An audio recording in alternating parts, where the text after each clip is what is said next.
Ladies and gentlemen, thank you for joining us today.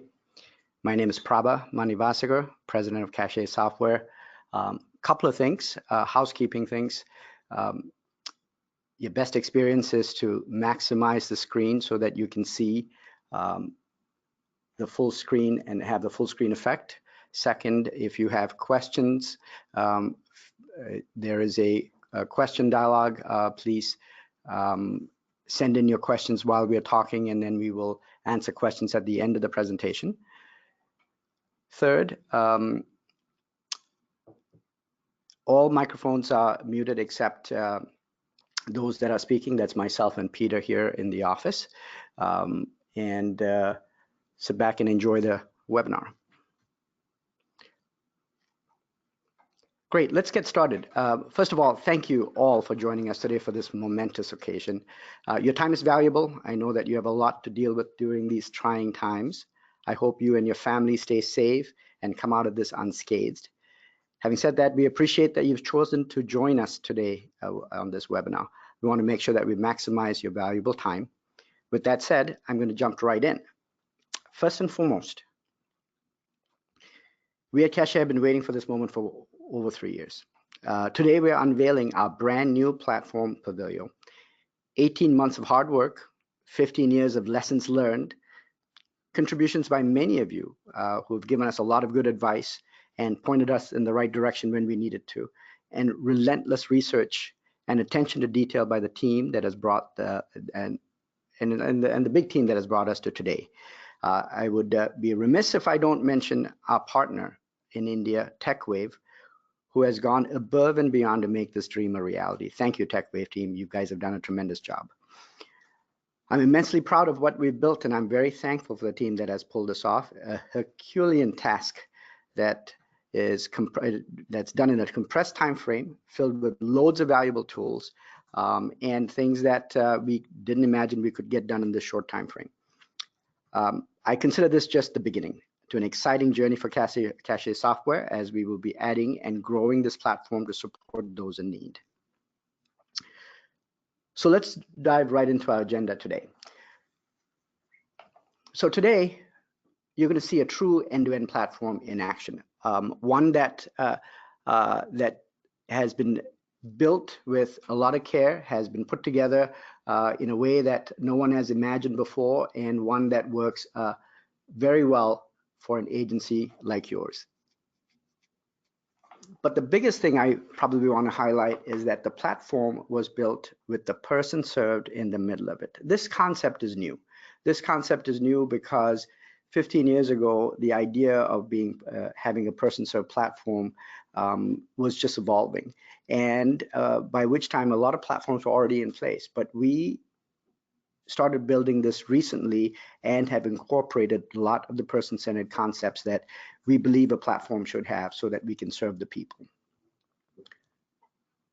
Third, and the most important thing I would like you to take away from this is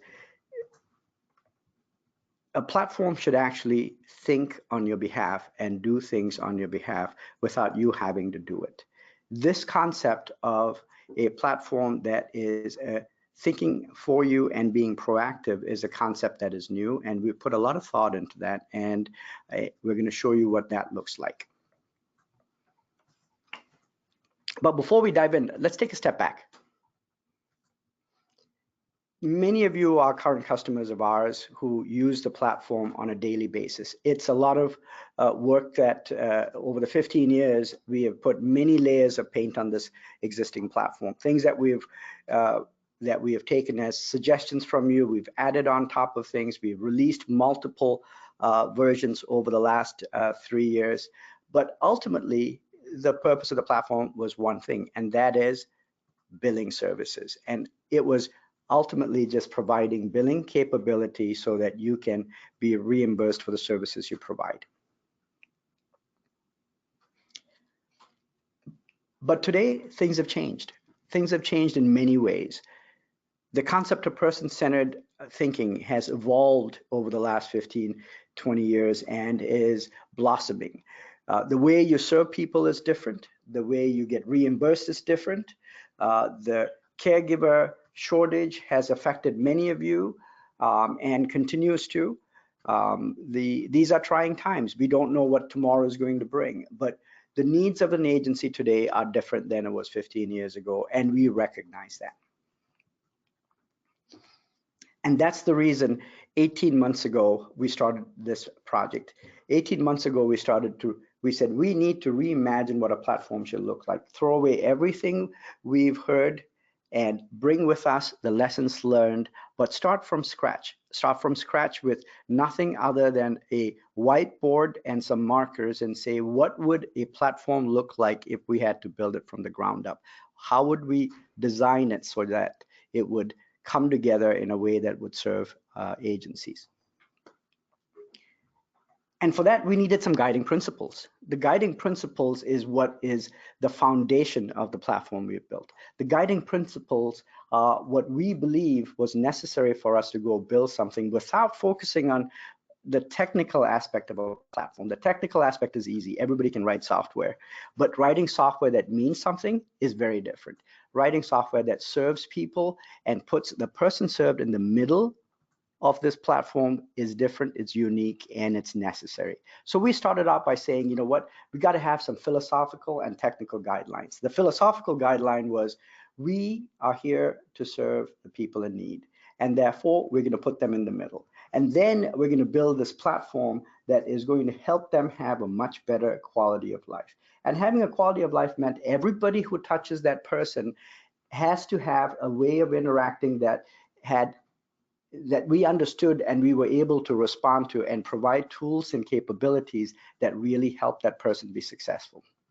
And that was something that was the cornerstone of this platform, and that's what was important.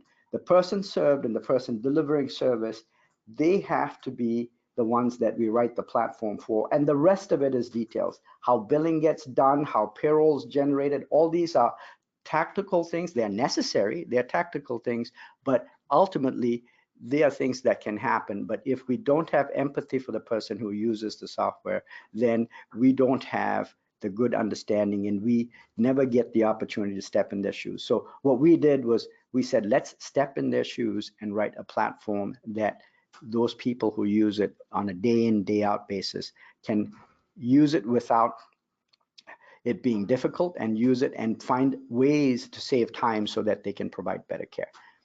Now, that meant there are several other things we had to do. On a technical aspect, we wanted to create a platform that required no manual.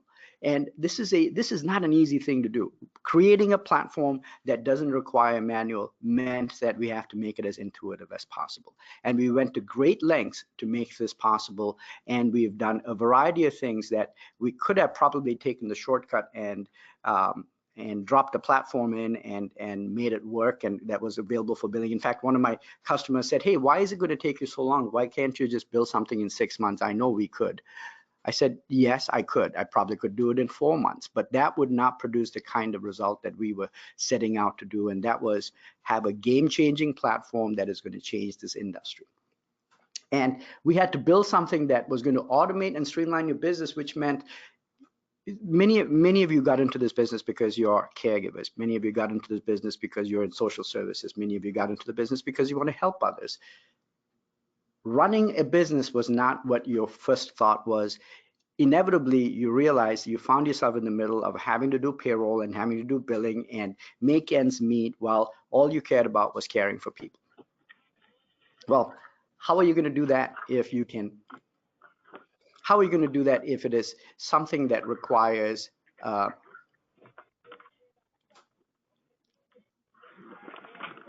we have some feedback on there?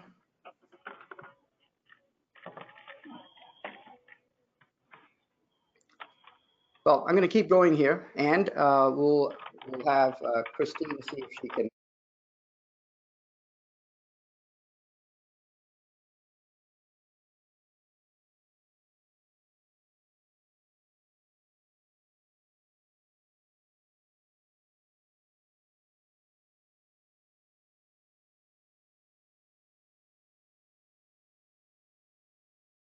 All right, sounds good. So sorry about the technical difficulty. We're back online. And as I was saying, This is really about helping you run a business, about streamlining the business, making sure that you have the tools necessary, and then being capable to evolve with the industry. The industry is going to change. Your needs are going to change. The agencies and the services that are needed to serve people are going to change. So we had to build a platform that will evolve with us as the industry changed. These were the guiding principles. And when we got done and when we wrote up a white wall after wall of information and diagrams and everything, at the end of the day, what we came out with was Pavilio. And Pavilio is by far the most it's the proudest thing that I've worked on. It has more meaning to me than anything else I've done in my career, and I believe that this is something that is going to touch millions of lives, and that's our intent, and that's what we're setting out to do. So what is Pavilio? Well, first of all, for agencies, it is an all-in-one technology solution that runs your business.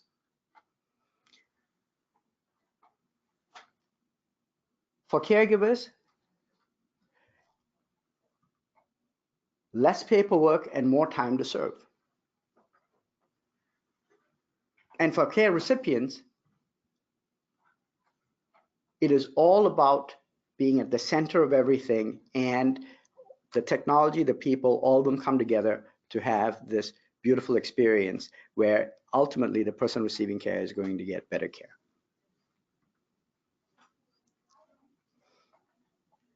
Being person-centered is not a new concept. It's been talked about. People in this industry understand it so well. It is a capability that has evolved over time, and there's a lot of thought that has gone into this. And being person-centered really is truly having the person being served at the center of everything, as well as catering to their needs in ways that that others haven't imagined before. And being person-centered is something that social service people in the industry understand, but technologists have failed to understand in the past.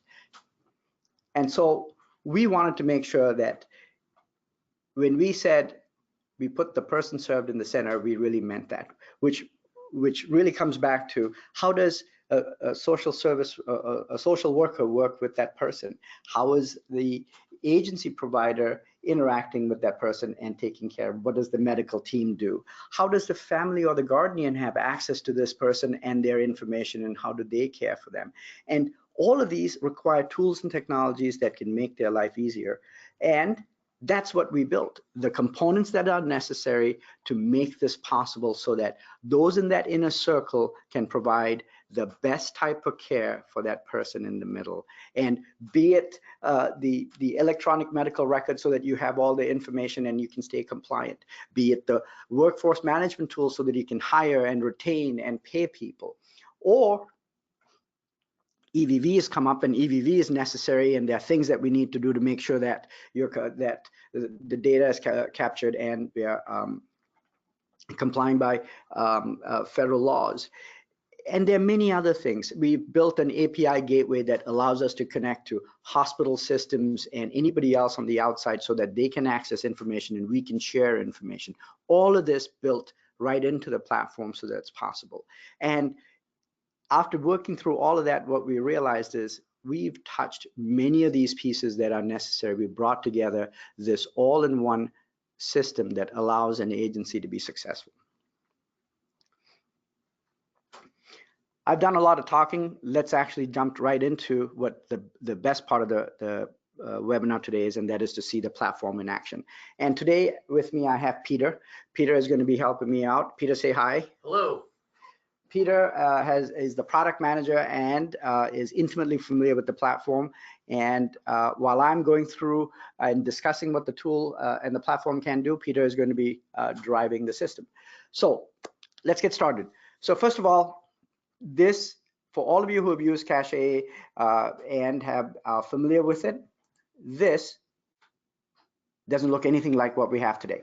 This is a cleaner, better organized, a visually appealing platform that that uses some of the latest in UI and UX design. And for for the geek in me and the others, this is responsive, works on any platform, any footprint out there, your tablet, your a phone, or your PC, doesn't really matter. And all the technology behind it is, and we're going to do a separate webinar on the inner workings on Pavilio, and that's for those who are technically inclined and want to understand how all the bits and pieces work together. But today we're going to talk about how providing care in a person-centered manner is built from the person outward. And so let's start with a client. Here's a client, Marjorie. Marjorie, all of Marjorie's information is in one place. You can start with her general information. Here is basic information about Marjorie. And if you go into contacts, here are all the necessary information. This is the team that works with it. In this case, there's an emergency contact, and you can have multiple different contacts added to this. You can have additional information. In this particular case, you get to decide what fields, custom fields you want to add, and you can have as many custom fields as you want, and it's unlimited, and it's specific to your agency, and you can keep all that information, anything that you feel is necessary for providing better care for Marjorie. Let's also look at documents. Here is the ability to generate just about any document you want. We have a list of a few examples here, but the idea is you can put together a PDF document, and you can map that PDF document yourself, pull any data out of the system and populate it into the PDF, and all that is within your control. And in this example, Peter, can you pull up the reassessment form, please? The reassessment form is auto-filled with Marjorie's information, and now you can take this, you can sign it, you can send it, you can fax it, you can print it, do whatever you want with it. So the ability to manage any document, whether it is a PDF, it's scanned, upload it, doesn't matter. All of Marjorie's documents will reside here. And finally, many of you have asked for this capability. How do I know who went into the platform and made what change? Because, you know, that somebody made an error and there's some compliance issues. Well, in this platform, every change that's made to the system for any record is recorded. What changed, who changed it, when was it changed, what was the old value and what was the new value, and at any given point you can trace this back and find out what changes were made. This type of capability you can only build in if you build it from the ground up, and that's what we did. From the ground up, we designed an audit system that allows us to have all the information tracked and maintained. So here's Marjorie, and let's take a look at a care plan for Marjorie. So here's a care plan. Now, there are various care plan formats that are out there. DHS has a format, but ultimately the information that's captured is what's necessary. So here are some ADLs. Let's look at the ADLs. The information, where the activities that are there, the days that the service needs to be provided, the instructions that are needed. And by the way, all this information is available on the mobile app, the EVV mobile app, so that the caregiver, when they walk into the house, know exactly what services are to be provided.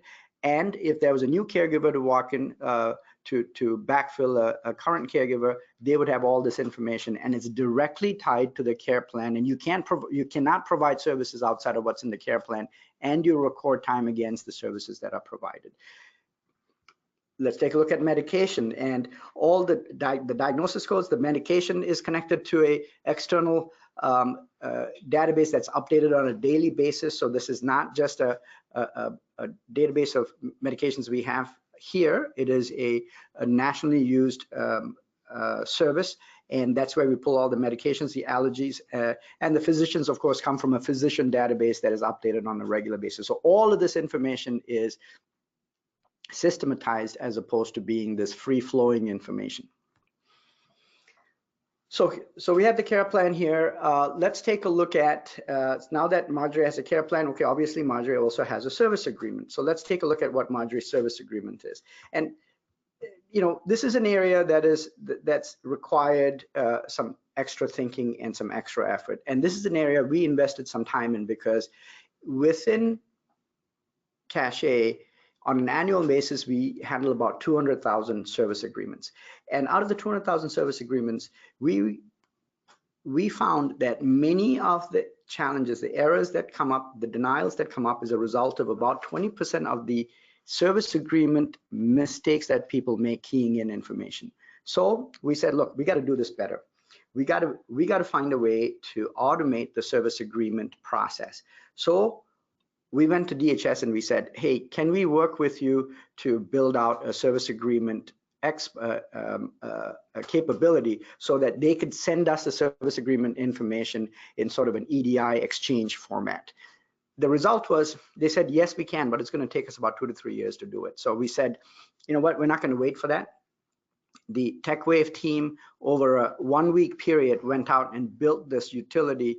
Essentially means that Peter, can you show everyone what a service agreement looks like, please? So here's a sample service agreement. Here is what you would get for a T1019 PCA service agreement. Now, Peter, let's switch over to the platform and let's upload this service agreement. So let's go find that service agreement in your list, pick that up, let's choose that, and let's upload that service agreement. And wow, here it is. The service agreement details get populated into the service agreement tab, and all that detail is automatically transferred.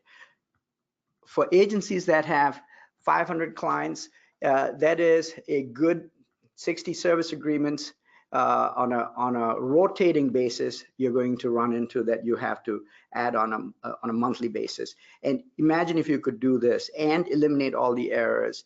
And the system is designed to absorb this information and then give you an option to compare a paper service agreement and what's gone in, so that you can adjust it if you want it, verify the information. But ultimately, click on the diagnosis code. Does it pull up the diagnosis code on this one?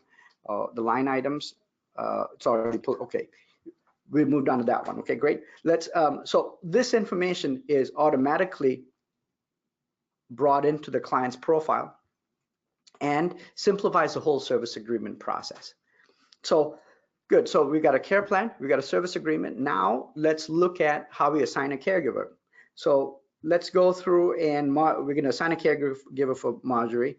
Let's see who's in our list of available caregivers. Here's one person. Let's add that person, and there you go. Now you've assigned a caregiver for Marjorie. Well, now that this caregiver has been assigned, let's say they're providing service and one of the caregivers calls up and says, hey, listen, Ada, let's say Ada calls up and says, listen, I am unable to provide service on the 20th. I have a doctor's appointment, I'm not going to be able to make it. Oh, okay. Well, let's see, what can we do to facilitate another caregiver providing service? One of the other things that we built into the platform is the ability to match caregiver need to match client need to caregiver's capability. So both the client and the caregiver together have provided what their preferences are, and the system, can you click on one plus sign, please? Can the system matches the preferences and shows up a list saying, hey, here is a full match of 5 things that the client needed and the 5 things that the caregiver has, and therefore we're going to select this caregiver and replace Ada with Chinda for that day. This matching capability allows for large agencies that are required to staff clients in finding caregivers in this environment of workforce shortage and turnover. The schedules are going to change, and you want an easy way to manage this. And when you make this change, the client gets a notification saying that there's a new caregiver coming, and the caregiver gets a notification in the app saying that, hey, here is your new scheduled appointment to go visit Marjorie at 12:15 on the 20th. So very good. So now we've got a caregiver, and you've been providing service for a couple of weeks, and let's look at what managing time and approving visits looks like. So in today's world, well, EVV is a reality, but we don't know the timeline yet. It could be Jan 1, 2021, but by the looks of it, Minnesota is going to push it out, and that's the information that we have is that that's going to get delayed to a certain extent. Not sure how much, but it's going to get delayed. But let's assume that you've chosen to electronically capture time information. And so if a caregiver is going in and recording start and stop time and is providing a visit record, is recording a visit, and that visit record comes and shows up in your dashboard here, that information automatically comes to this location right here. And what you get to see is a couple of different things. First of all, if a visit record comes through and let's say, for example, in this particular case, it's a late check-in, late clock-in. So if it is not a big deal, they were late by 15, 20 minutes and you know that was going to happen, no problem, go ahead and approve that record and make that a finalized record. And great, move that on. And now you may also have some records that are incomplete. Say, for example, Ada finished and signed a timesheet, but unfortunately, Marjorie hasn't signed off on the timesheet yet. You can then, by the way, the system has this internal messaging system so that you can use the internal messaging system to send a message to Marjorie saying, hey, Marjorie, Ada's timesheets is completed. Can you please sign it before the end of the day? And this message goes to Marjorie. Now, we understand that certain clients may or may not have EVV capabilities, but this is just one method that we are showing that you can have all the internal communications managed within the platform. And Pavilio has this end-to-end encrypted messaging system between clients, employees that are working internally, as well as caregivers, and everybody can communicate within the platform, and all that information is kept within the platform.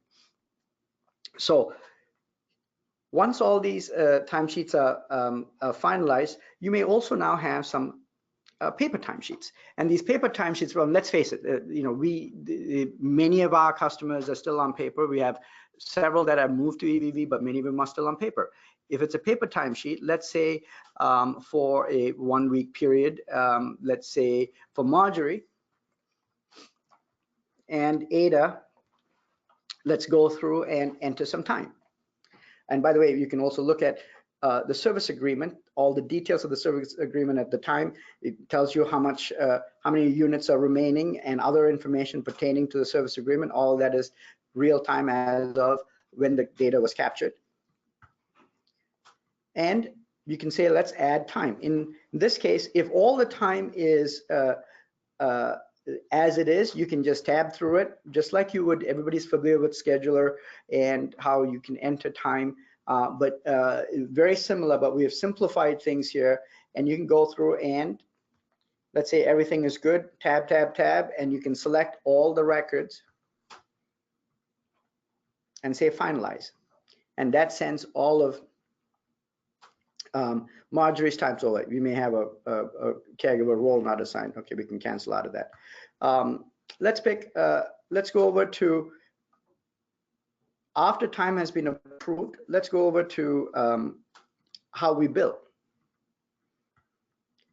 Now this is an area where I think we've probably spent an inordinate amount of time making sure that things work really well. Those that use the platform today are familiar with how there are multiple steps to do billing today and how it can be complex, and how for some people it is actually difficult to grasp the concept of billing, especially if you're not a biller and you are trying to get billing done. And what we chose to do here was simplify billing to a point that it is so easy and such that someone who's not even a biller should be able to manage sending billing out. And so the first step we took was we said, look, we got to have a much more sophisticated validation process which catches any bad billing records from getting past the door. And so the validation process goes through and has a a slew of items that it validates, and it verifies that anything that might trigger a failure in billing is going to get caught here. Now, I'm going to, for demo purposes, right at the bottom one where it says, please enter a UMPI number. Well, we have that here for demo purposes. The reality is the system wouldn't have let you get this far without having a valid number, but we just put this in just for demo purposes. So in this scenario, you would go click on the employee profile, go in and look at the MA number, edit it, make the changes that are necessary so that you have a valid MA number, and you can go back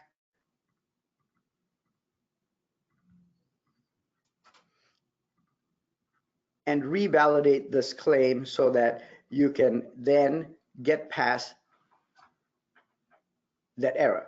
And now, so that's how you fix validation errors. And whatever the validation errors are, that's what the biller has to focus on. But when you go into the next step, which is transactions, transactions has all the claims that are ready to go out, as well as claims that went out, and the payer has given you a status on those claims.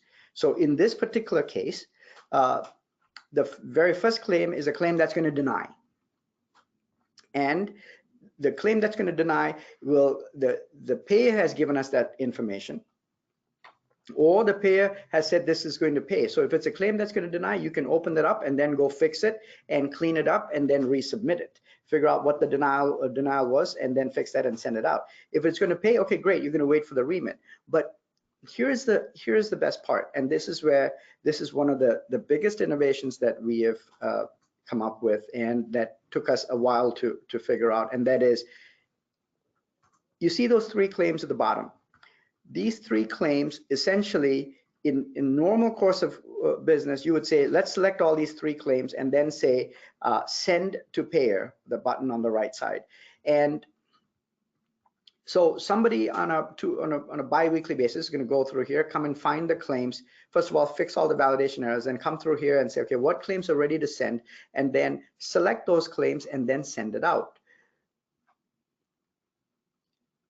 But what we did was we said, look, we got to simplify this further, and we came up with the concept of continuous billing. And this button right here, continuous claims, by selecting continuous claims, what happens is the system doesn't hold the claims in the transaction status. If a transaction is valid and there are no errors, and if it was an EVV transaction and there are no errors, then the system will automatically bill that every day. So as claims come through, if everything is valid, service agreement is valid, units are available, MA number is good, the eligibility is fine. If all the things are valid, because that's what the validation checks are, if everything is good, then it's going to continuously bill it. What this means is, as an agency owner, you're going to look at your dashboard on a nightly basis and know that transactions have been happening throughout the day, and it is being billed on a daily basis. And all the biller has to do is to go look at claims that will not pass validation and that are sitting in the validation failed status, and fix that. Anything that is, I mean, let's think about it. Most of your claims are going to go through. So why does a biller have to worry about that? The biller has to worry about the ones that are not going to go through and then fix it. This is a great example of the system doing the thinking for you and acting on your behalf and reducing your workload. And this, I believe this is a game changer for this industry.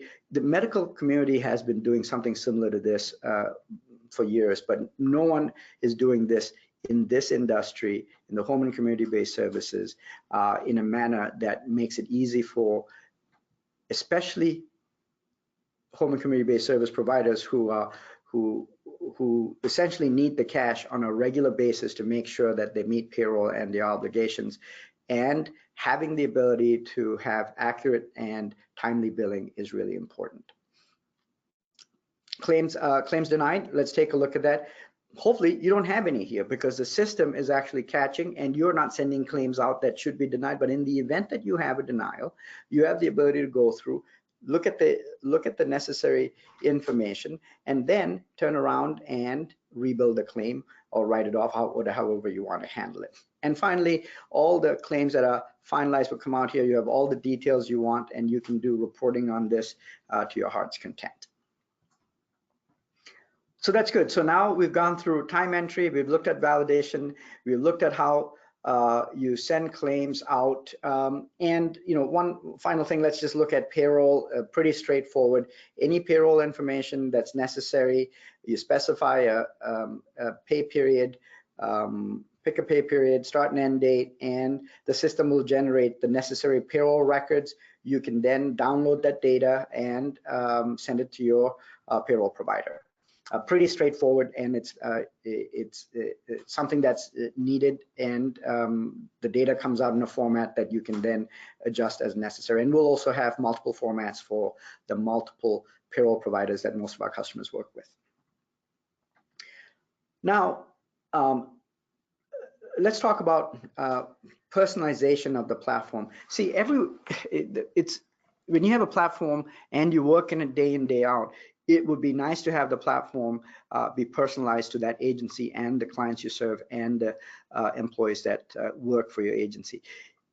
And we've gone to great lengths to personalize the platform so that it is one that is specific to you, and it uses this, it has the capability to manage the access you provide for various roles within the agency. Some bigger agencies have multiple roles. Smaller agencies tend to have fewer people wearing multiple hats.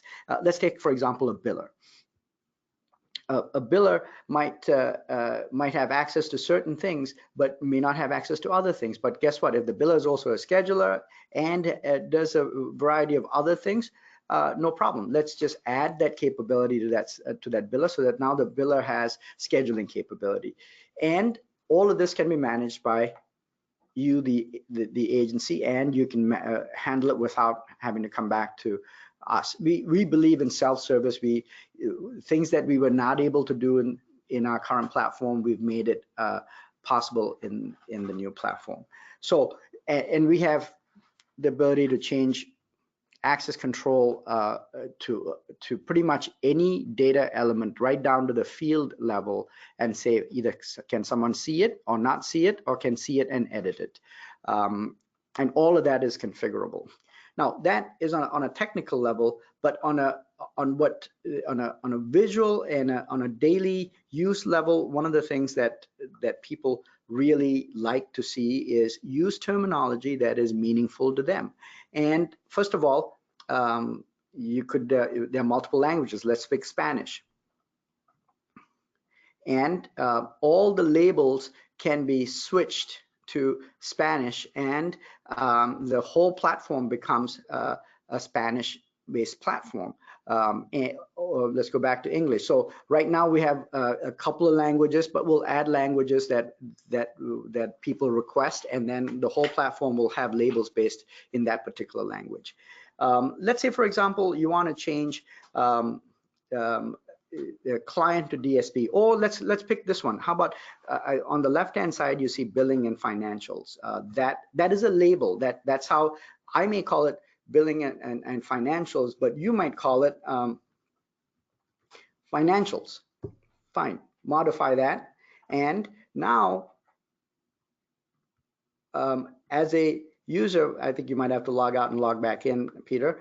When you log back in,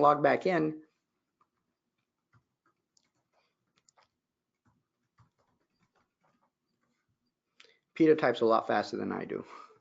That's the reason he's driving and not me. When you log back in, as you can see on the left side, the label has been changed. Similar to this, there are over 1,200 labels across the platform that can be changed to suit how you refer to certain things within your organization, so that everybody, so you're not walking around calling them employees when you are, what you call them is DSPs. So if you do, here's where you would change it. Now, that was customization. You didn't get to see the dashboard because we dived right into a client profile, but here is a dashboard. This dashboard, in this particular case, Peter is a admin for the agency, so he's got every imaginable tile and he can add more. But if you're a biller, you're just going to see the biller's dashboard. Can you just mouse over some of these things to see how interactive some of the dashboard elements are? The dashboard allows you to get pertinent information right up in front of you so that you can see what's important to you. If you're a biller and you need to look at revenue, or if you need to look at how much went out in billings today and how many are stuck in verification, great, you can look at that. If you are the agency owner, you want to see the dollars that have been brought in and how much services has been provided but hasn't been billed. That may be the information you want to look at. Each one of these tiles can be customized and the right information provided. Now, not only do we give you that capability, you can also go in here and export any of that data you want. You want that in a CSV file, you want that in an HTML file, however you want that, you can take that data out so that you can do other analysis if you want to. So this provides some general dashboard and reporting capability. But for those that love analytics and want to dive into a lot of detail, we have a completely separate but full-fledged analytics package that allows you to do just about any type of analytics you want. You can create your own queries, build your own graphs, slice it and dice it the way you want. Here's an example of some client information you can pull up. You can look at financial information, client information, employee information, the confluence of all of that together if you wanted to. Here is something that Peter is building as we speak. And these are things that you can drag, drop, and create and build so that you can have your own set of data and analytics that serves your agency's purpose. Not 80% of our customers don't look for this, but there are the 20% that go real deep and they ask for custom reports and custom reporting capability. And what we would do is turn around and say, hey, use this, and then to your heart's content, you can go out there and do a number of things that would allow you to create the reports that you need and the information you need out of the system. So let's see. So we've covered analytics. We've gone through a variety of the administration, and it's covered schedules. Okay, very good. Let's see. Should we do some questions? Well, you know what? Let's actually, before we jump to the questions, let's go. Let's just. I think I've got a couple more slides here. Let's see. You've gone through and you've seen what the platform looks like. Let's talk about some of the highlights. Here are the highlights that we covered. The service agreement automation, I think that is huge for agencies, simplifying how service agreements are entered. Can save you a lot of time and reduce the number of errors. The ability to do continuous billing, I think this is huge, and for agency owners, it's a great way to keep the finger on the pulse and know and address issues before they arise, and have a much better financial picture, and on a daily basis understand if problems are creeping up and stay ahead of that. Preference matching, I think that is going to help not just today when you're looking to find a caregiver for a client, but imagine in the choice world, if a client has a family member as a caregiver and requires services but doesn't have someone else, imagine if you could open it up so that they can put out a request saying, hey, here's who I am, here are my preferences, and the system matches available caregivers and says, here are 3 people in your area who could potentially provide care, and then connect the 2 of them together. Wouldn't that be awesome, and wouldn't that be helpful for people that who is in bed, get out, doesn't have a family member around and they could gain access to care And this is like, you know, Uber for caregiving, but built into the platform so that you can help the caregiver, the client self-serve. And that, I think, is in this world of caregiver shortage, I think that's an important thing for us to consider. Document management, we touched on it. We have extensive capabilities in document management.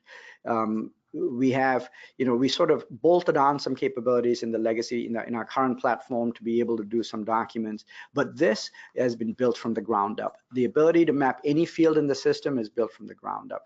The ability to store as many documents as you want, and have all of that kept for a period of time, establish document retention policies, and then archive documents. Those are the kind of things that we are looking at when we say document management. We talked about personalization. It's not just a tool. It's not just generic. It is personalized to your organization, and you can make it work for you. And that's important, because the tool is not the focus here. The people that you serve is the focus, and make the tool work for you and personalize it to do work the way you do work, and that's important.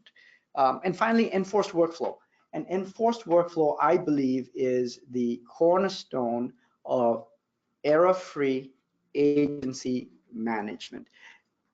We've designed the system such that the information you capture and the information going through the system is checked and double checked, and we make sure that by the time you get to payment, that you don't have issues. We believe fixing errors upstream is what the real answer is. And if we make sure that you enter information correctly, and we double check it when you enter it, then by the time you get to doing transactions, and whether it is scheduling or whether it is billing or payroll, all things would work smoothly, because this enforced workflow is ensured that you've got the right data at the right place. So these are the platform highlights. Let's go through that. It seems like there are a number of questions. Let's go through and cover some of the questions. Well, before we cover questions, let's talk about some timelines. I'm eager to do questions here. All right, timelines. Let's talk about what we've accomplished.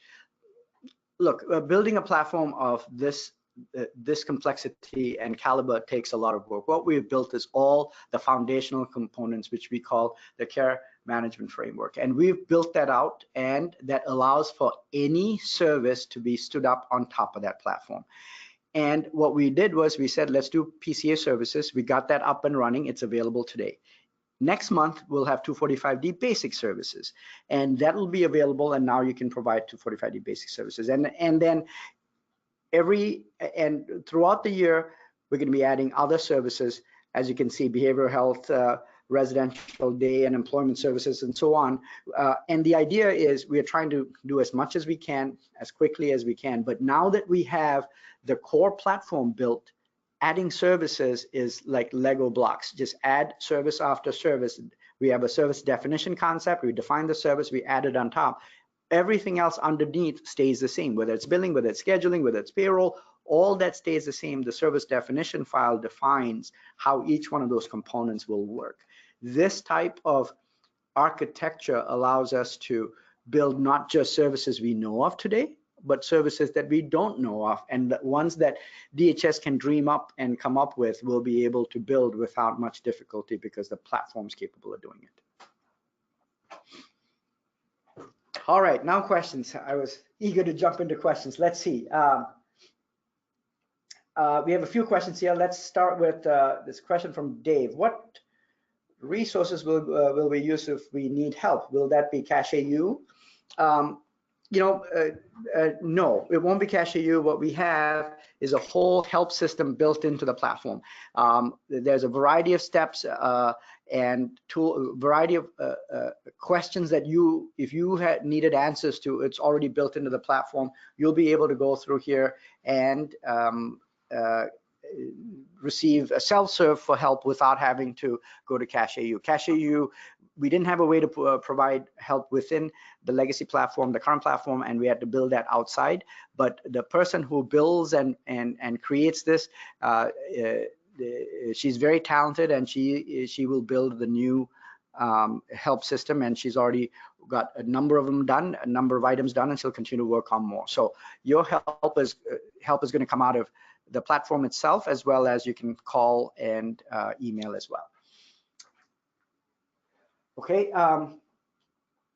Second, Katie, is Pavilio going to run on the same servers as Cache? No, it's not. Those of you who've been with us for a while, you've hung in there as we evolved our platform and our technology and our servers. The servers are, this is old architecture that our legacy platform, our current technology is on. But Pavilio is built in the cloud. It's a Amazon Web Services. It is completely architected with auto scaling capability, which means the servers are virtual. As we need more servers, the system automatically detects the workload and says, I need to add another server, and it spawns up another server, and it'll increase the capacity. So when we say it's infinitely scalable, we mean infinitely scalable, because we can add as much capacity as we want dynamically without having to worry about, hey, which server are you on and how many people are on it, and so on and so forth. So we don't need to do that. And the best thing is, this is all HIPAA compliant, fully secure, far more secure than what we can make our servers be, because the technology, Amazon has over 550 engineers working on security and compliance, and they can certainly do a better job than we can trying to do it on our own. So these guys, it gives me a lot of comfort knowing that we can put your data in such a secure environment. Let's see. Can the client sign intake forms directly in Pavilio? Yes, that's a question from Hesham. Yes, you can, and we forgot to show you that essentially you can take a device, go into a client's, you can take a tablet, go into a client's house and do a intake, do a care plan, and have the care plan signed by the client on the device, and have that recorded. So all of that is saved right into the platform. You don't need to go anywhere else. It's native to the platform, and it's not a external PDF or something. It is built right into the platform. Great questions. Thank you. Don asked the question, will this support service agreements for clients who have been DC'd or terminated? Nope, you have to first be a client who is active for the service agreement to actually be pulled through. And so we're not going to pull in service. First of all, the client has to exist within your system. Second, the client has to be active. And then the system will connect the incoming service agreement to that client. Kevin asked a question, will it recognize if there are two essays for the same range? Thankfully, yes. And I was trying to do some testing the other day, and I tried to load an essay with the same range, and it yelled at me. And yes, it does not let you overlap essays. And in fact, there are a number of checks and balances here to make sure that service agreements and care plans and ending of service agreements, restarting of a service agreement, all of that we put a lot of thought into, and have a lot of ways to make sure that you don't set it up incorrectly, which could result in a number of issues downstream. So that's an area we spent quite a bit of time on. Sarah asked the question, what is the difference between the ready and will pay status? A good question, Sarah, and I was not very clear in my explanation. The will pay and will deny are statuses that come back when you, so say you had a bunch of transactions that went to the payer. Our system will talk to the payer and get the status of those submissions and tell you, even before a remit comes back, that, hey, you sent 100 claims, 98 of them are going to pay, but here are the 2 that are going to deny. And if they're going to deny, and you know it's going to deny, but the remit hasn't come out yet, but you know it's going to deny, you can open up those transactions and then fix them and resend them so that you can have 100% of your claims pay, because you knew about it before the remit came back. And this status notification can greatly improve cash flow for you. Thanks for asking that question. Let's see. Chad asked the question, how long will the current platform be used for billing before it becomes obsolete? The real answer, Chad, is as soon as we can move you off of the current platform, and as soon as we can get everybody off, we will sunset the current platform. But it all really depends on when we can get the service definitions done and people moved over from the current platform to the new platform. And Katie asked a question, able to upload automatically to Waystar? Yes, yes, yes, yes. And we will be able to send claims to non-MA directly, and you don't have to do an export file and upload it. You know, architecturally, we did a number of things. This is another one of those things where we have built it very solidly, and that is the interaction with payers and how we send information back and forth is far more sophisticated, and it will allow you to send information, send claims out, whether it's Waystar today, tomorrow, if it's a different payer, we have the capability to configure that and send it out. And this is a big important part of the redesign of our billing engine. Let's see. We have time for maybe one more question. What does the name Pavilio mean? Thanks for asking that question. And you know, this is one of these things that's near and dear to my heart. We looked at various names, and in today's congested URLs and unavailability of names, we needed to come up with something that made sense. And Pavilio came about because, you know, we looked at this concept of communities that come together to serve people. In olden days, that was a thing that happened. In the middle of the community, you had a pavilion, and people came together to help each other out. And we saw that as a way to describe what we do. And what we have built is the pavilion, in the middle of which is the person who receives care, and the rest of us come together to provide services for the person receiving care, and we call that Pavilio. Okay, I think that's all the questions we had. We're up on our hour. Let's see, a couple of other things. We will. There are a few other questions that are still pending. We're going to assemble those questions and we're going to send them out to you. If you also, this webinar is recorded. You're going to get a link to this recording. You can share it with your co-workers as well as other agencies, and send it to a competitor too if you want to. I'll be glad when they use us as the gold standard and copy us. So the recordings are available. We'll answer questions, and we'll also well, I guess the slide deck is within the. We also send out, I think, the access to a slide deck. So the slide deck is also available. And finally, there is a set of questions at the end of the webinar. Please spend 30 seconds and give us some feedback. I hope you enjoyed our presentation. We certainly are very excited about the platform and very open to ideas on where we can improve as people start to come on board with the platform and start using it. We'll keep everyone informed, as well as we'll keep you posted on the progress of the platform. Thanks everyone for joining us today. Really appreciate the time, and stay safe out there. Have a good afternoon.